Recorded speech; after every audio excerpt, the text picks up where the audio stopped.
August, Nelson Feaster from Graham Elementary approached us, and we are now doing a after-school program at Graham for their children, and that's kindergarten through fourth grade. And it's cool in the fact that they've started to a year-round program, so that students go for 9 weeks, then they're off for 3 weeks. But they needed an after-school program that the children would be able to go to until the parents could pick them up around 6. And then the other part of it was that for those 3 weeks that they're off, we need some kind of activity very similar to a summer day camp that we're offering here at the Boys and Girls Club in the summer. So we actually do that. We run that program. That sounds wonderful. Yes. Greg, good morning. Good morning. Are you ready to take over your...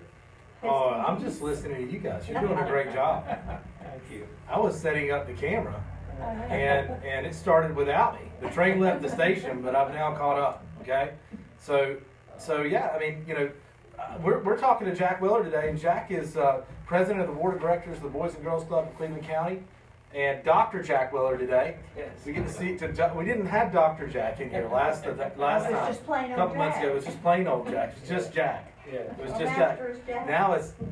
Now it's Dr. Jack. Thank you. I appreciate it. Congratulations. Thank you. Congratulations. I'm sorry I could not come to your graduation party, Oh, but I was at the 7th Inning Stretch Festival for the American Legion World Series. We had a booth there yes. that day, all day. You'll just have to talk to Gardner Webb about how they schedule graduations the same time as a 7th inning stretch.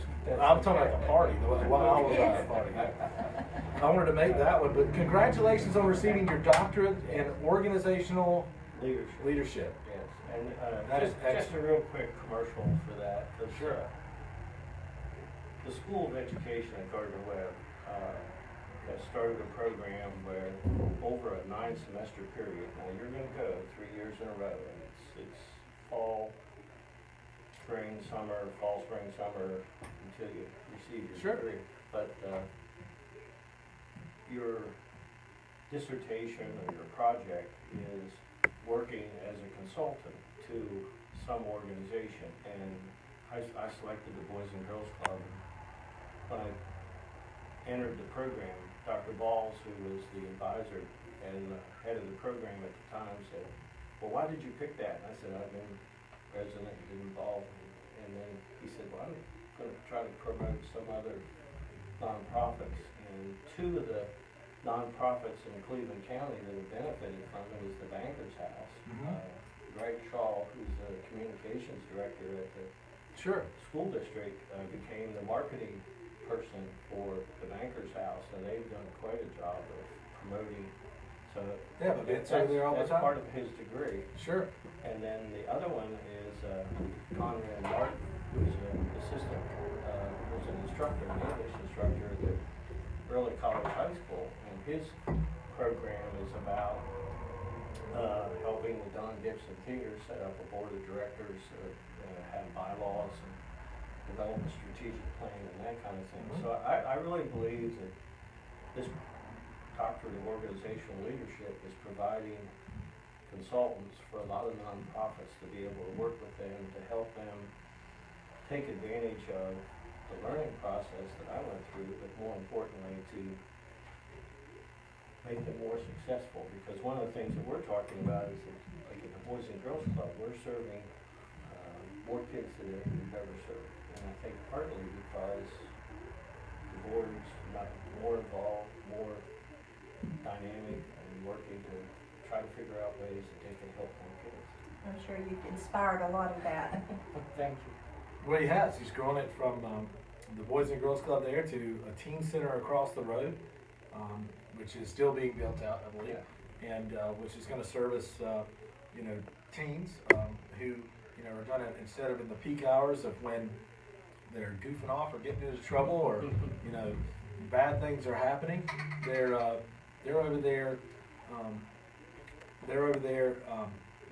playing basketball or learning something, or taking classes and being involved in the community and just really great stuff going on over there and great charitable work. So we were going to talk a little bit about today, how to fund a charity, how to do that, what's available. You know, how do charities work? How can you do that in your will? What are some other ways? Maybe charitable remainder trust, things like that, right? So, Yeah. but before we do that, Hayden, did you have a happy place today? I do. Mm-hmm. I ran across the sweetest story. This is just gonna make you're gonna feel it in your heart. Right. There was a young man who was dating this young woman who has a sister with Down syndrome. She's much younger than her little sister. Mm-hmm. And he loved her. They had been together for a long time, and he decided to propose to her. Mm. So he proceeded to go in, and the little sister, her name is Hannah, he walked up to her and got down on one knee, and he said, "Would you promise to be my best friend forever?" Oh. And she says yes, and he gives her the ring, and the older sister says, "Am I next?" And he proposed to her. They had developed this relationship, and she told him right up front, you know, she's with me forever. And he committed to taking both her and her sister, quote, to marry, unquote, for the rest of their lives. And it was just the sweetest thing. I wish you could see this picture. It's just so sweet of this little girl, everybody, how happy everybody is. But I just thought that was just wonderful. Well, that's very sweet. That was a short and sweet happy That place. is a short and sweet happy Yeah. place. But I- thank you for that. I do want to say one thing. Sure. The total eclipse is coming up August 21st. I know you'll hear this from other people, but if you don't, I can't say I didn't tell you. Do not watch it without proper protective glasses. Where can you get proper protective glasses? Well, they sell them at Walmart. I do know that. They also I sell ordered them at mine. Visual Eyes in Shelby.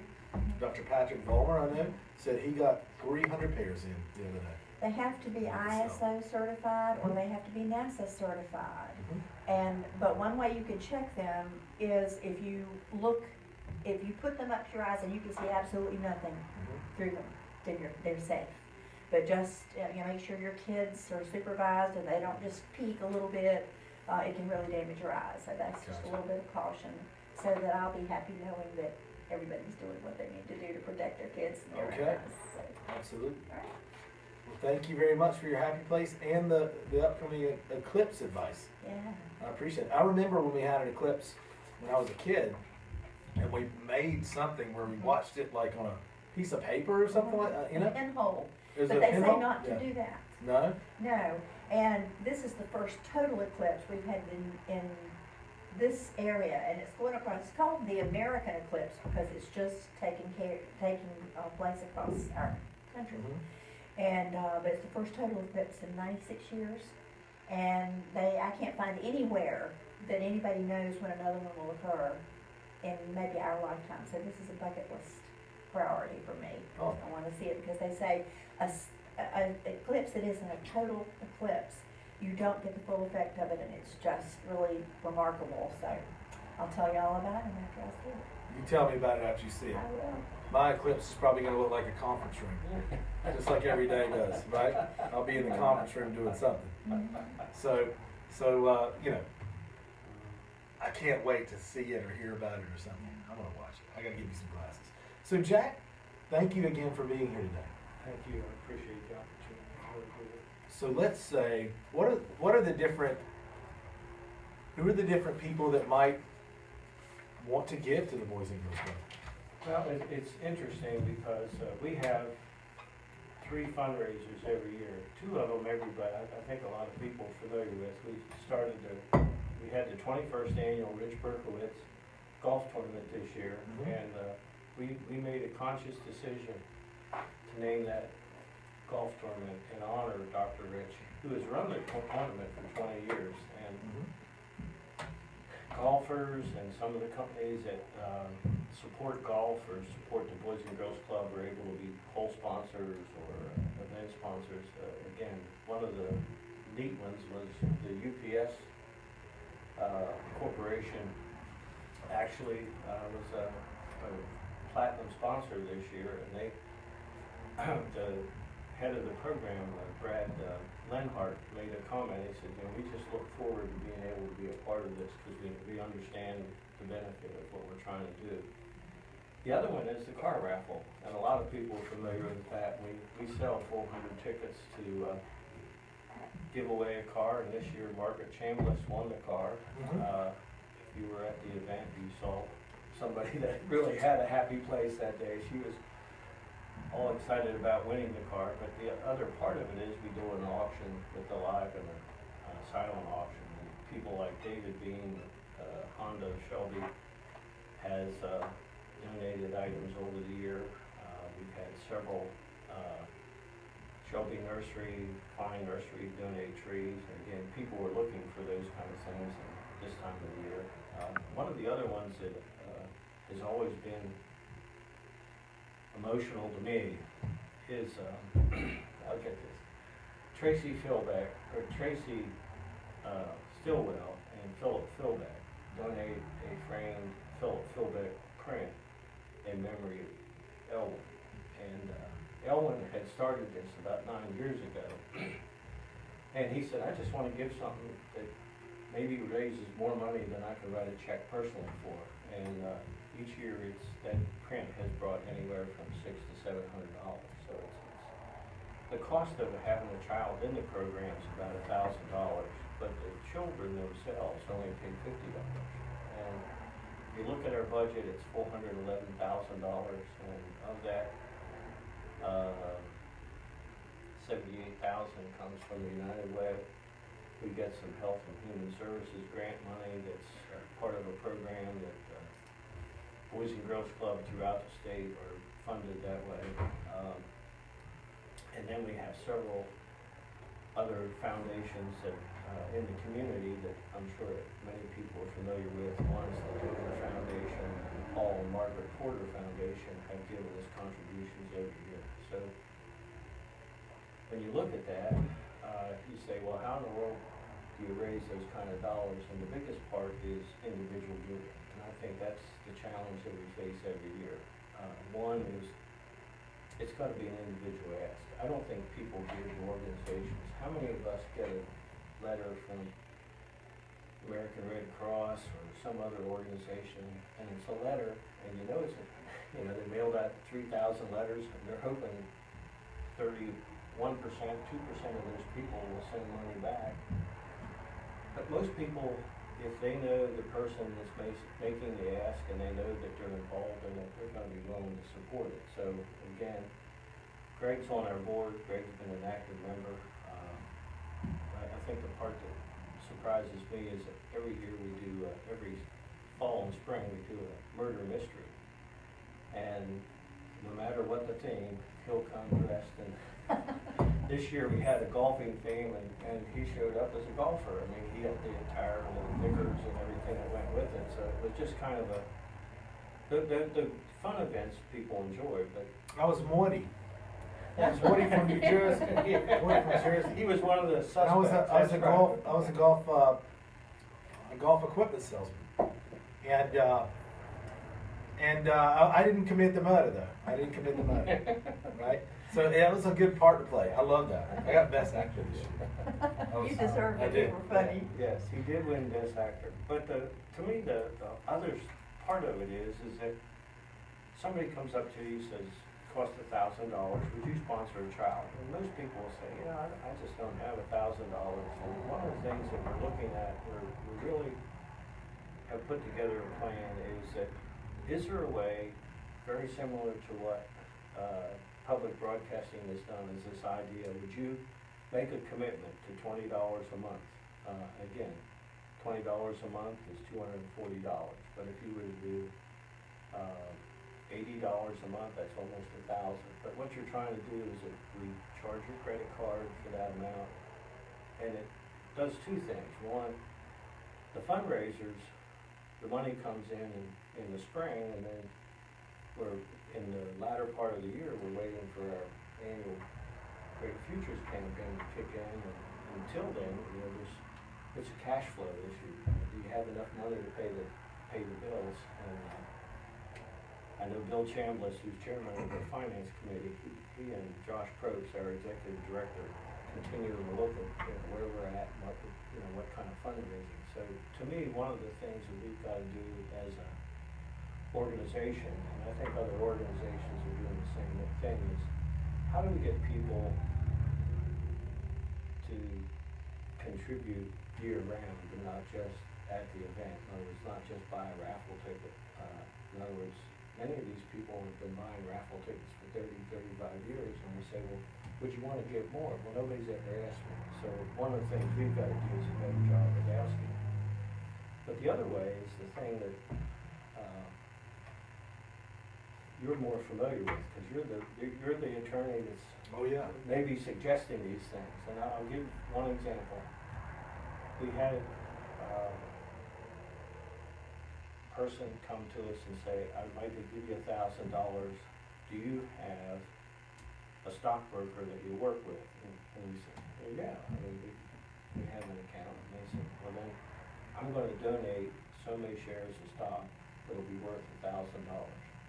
Well, what they were doing is the stock had appreciated, so they had a capital gains liability that they were looking at. And again, this isn't turning into an income tax show, but it was a way for them to avoid paying income tax when they gave the stock, and they got credit for $1,000 contribution, but they didn't pay any taxes on the capital gain on the sale of stock. So to me, there's a lot of folks sitting around on, I don't want to make this sound terrible, but old BB&T stock, Duke Energy, there's all kinds of things that I know people bought back 30, 40 years ago, and they don't realize that you're sitting on a huge capital gains tax liability, and this, donating to Boys and Girls Club or any organization, their church or another organization would be a way to do that.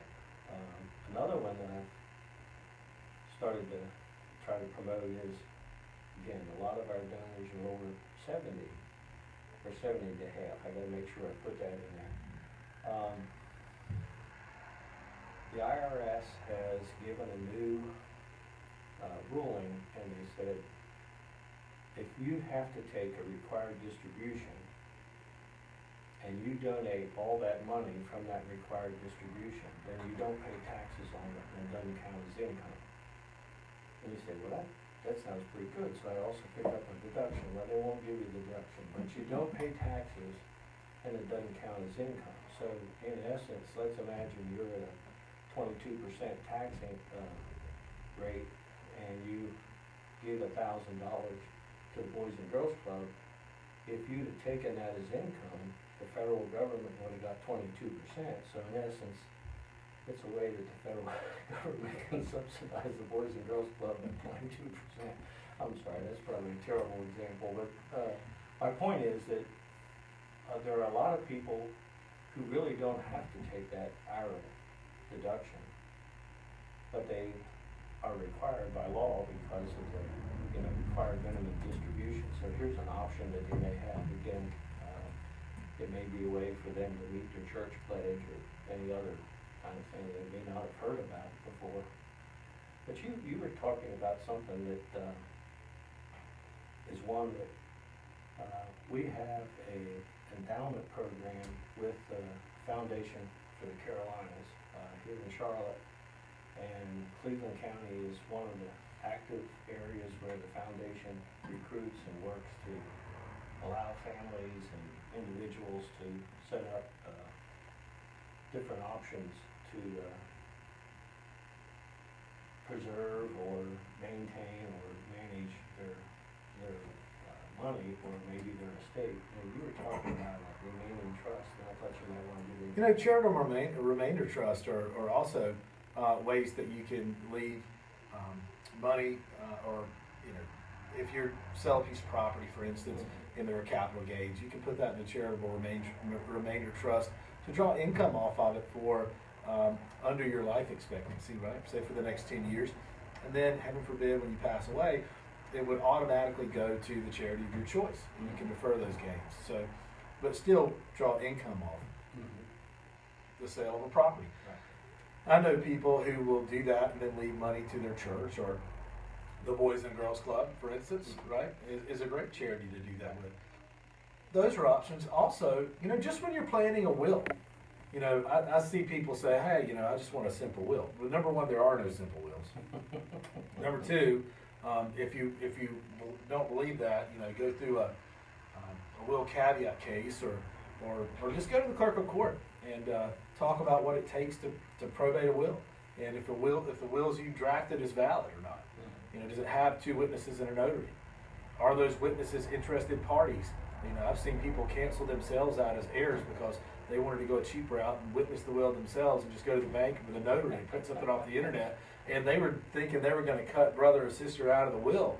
And what they did is they cut themselves out of the will, right? And the will's still valid. They just can't receive because they were a witness, right? People do things like that. I see things like that all the time.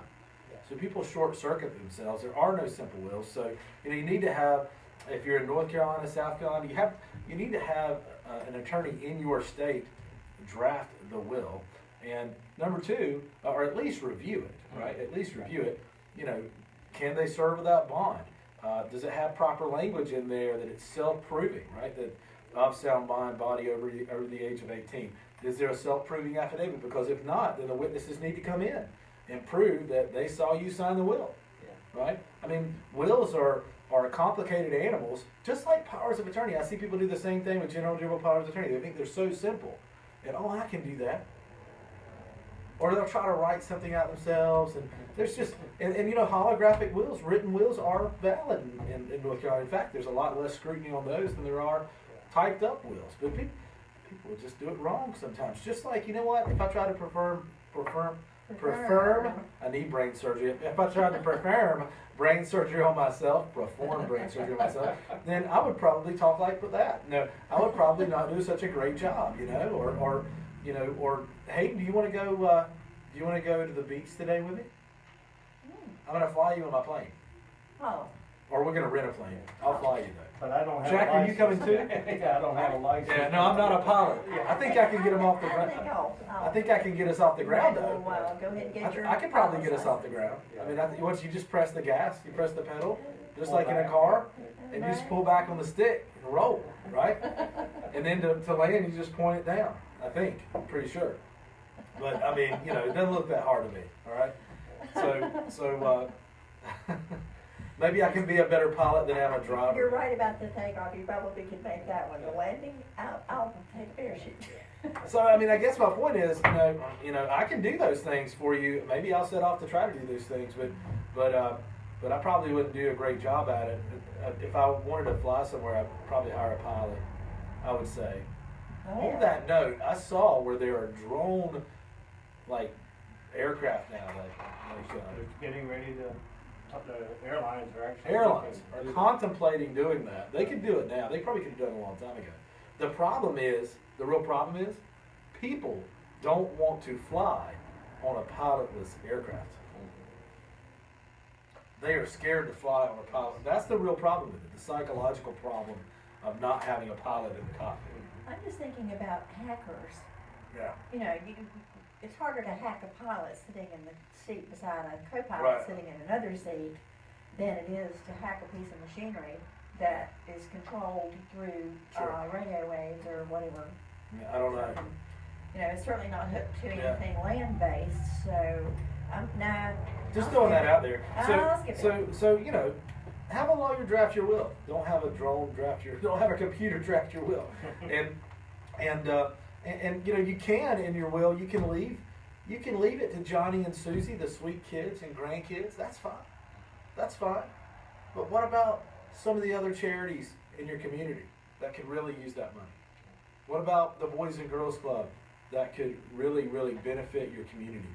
That really keeps kids off the streets, keeps kids in school, keeps kids well fed, gives them leadership, gives them direction. Their grades are higher than children who Yeah. don't. One of the first things we do is the first hour of every day, they do their homework first before they're allowed to do all the activities. And somebody said, well, that's not really exciting. But what we found is 71% of the kids that are in the club are on the AD honor roll at their school, so it works. And again, I'm sure that the teachers benefit because a child that comes prepared is not going to be as much of a discipline problem because they want to be involved because they're ready for class as opposed to somebody who hasn't read the assignment or didn't even open the book. So to me, it's a win-win for us and the schools. Sometimes doing homework at home is distracting and sometimes difficult. Right. The family dynamics may not be all that great. There could be, disharmony in the home. So that's a safe, quiet, friendly place. You probably can get some help if you need it. Right. 81% of the kids at the club come from single-parent homes. So in many cases, a parent may be picking those children up and trying to do laundry and getting dinner and everything else. So it'd be interesting how it all works. Well, I love the Boys and Girls Club. I think that leaving charitable gifts in your will is a great thing to do and a smart thing to do. Also, Jack has discussed other things that can be done with just the old stock that's lying around, right? The 100 shares, the 1,000 shares of Duke Energy you bought 30 years ago, right? Yes. Split at least 3 times. It's split, tripled and quadrupled. We wish. Yeah, I mean, there are charitable organizations out there that can really benefit from those types of gifts. And an attorney can help you make that happen. So, I just happen to be an attorney. And if you need to talk to me, we're located at 123 West Marion, as easy as 123 West Marion Street in historic Uptown Shelby. And we really enjoy helping seniors protect their assets and legacies. We also cater to Charlotte, from Charlotte to Asheville, okay? We have meeting spaces, even though we're located at 123 West Marion Street, Shelby. We have meeting spaces in Asheville and in Charlotte, and every city in between we can meet. Or we'll come in home, just like the doctor in a little house in the prairie, because we don't believe in stuffy professionals that sit behind their desks and expect you to come to the mountain, right? We'll bring the mountain to you. But we're getting ready to move soon. We are. We're going to move to our new building, but we'll talk about that on another show because we're wrapping up today. Thank you for being here today. Thank you. I'm just very thankful to be able to do what I do and to do it with very talented people. Thanks for letting me catch up with the train today. All right. And Hayden, it's time for us to go. So Milton, if you'll play us out and stay with us next week, where we'll have a great action-packed show for you, okay? For the Elder Law Report. See you next week.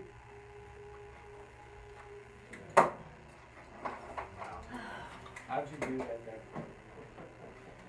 So I thought that was pretty good. His brain works ahead of his mouth. Mine drags a little bit. I thought it was really interesting, the psychological aspect, though, that people don't want to fly on pilots' planes. Yeah. I don't think you're going to be able to get over that hurdle in the near future. Maybe 50 years, maybe 100 years. At least 2 or 3 generations where they've been around pilotless items all their lives. If Amazon or somebody starts delivering packages with drones, all of a sudden people are going to say, it can't be that bad. Why would Amazon put the liability on it? Unless your package is dropped. Or you get your stuff and it's all jumbled. Well, you see that one commercial where the guys chasing the cars with their Amazon with their drones. They're going to have to do it by satellite. Transmissions from satellites in order to follow the plane across country.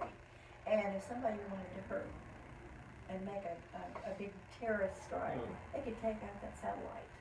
And all of a sudden you've got a drone with nobody flying it. I'm not going on that plane. Not until they can figure out a way to make it absolutely impervious to hacking. So. Like I said, 2 or 3 generations before it would be people could get over those thoughts. But the technology will increase, and when it does, my attitude will change. Maybe. So. Maybe. Yeah. I just thought that was really interesting. It is. And And if a drone comes and drops me off a package, I hope they can fit it on my porch. it's like a whole sponsor. Tee it up for technology. What's that? Is it a whole sponsorship? I need to ask him for next year. Well, thank you for being here, Jack. I appreciate it. Yes, sir. And I wish more people would want to give charitable gifts in their wills, and I thank you for reminding me that I need to encourage more of my clients to do that. This is one of the things that you can mention that they can do. Right. I should have shared this story, is that Joe Heron had $50,000 in his will, and his 2 son-in-laws said, Joe, you're going to be dead. You'll never know what they did with that money. And Well, if you knew Joe, he's just outgoing, he was a salesman all the time. What are you talking about? And he said, well, why don't you give the money now and see what happens? That's So a good he point. gave the $50,000, very no ceremony, anything. His daughter brought in, Susan Young, Bill Young's wife, Right. brought in the check and just handed an envelope to Ray Hurley. I get a phone call, he says, you're not gonna believe this. I said, what? He said, I got a check for $50,000, what do I do? I said, well, deposit it. Take it to the bank right now before they change Deposit their it in the mind. bank now. Yeah, but we ended up naming the gym in honor of he and his wife.